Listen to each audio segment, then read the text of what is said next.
Hi guys, it's Gabby Vigorito here, your Jeep Insider, and I'm here to talk to you today about the 2018 Jeep Wrangler, built for whatever life throws at it. One of the beautiful things about the Sky One Touch power roof versus the other tops that we offer on the Wranglers is that you have the option of taking out the side panels or leaving them in order to open the roof fully. So as you can see on this side, we took out the side panel, and on the other side, we left it in. Neither will hinder the opening of the roof. So I'm gonna go inside and I'm gonna show you just how easy it is. It takes only 20 seconds to open the roof.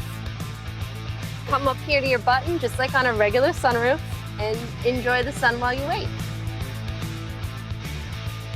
And with the flick of a button, it's just that easy to open your top on the all-new 2018 Jeep Wrangler.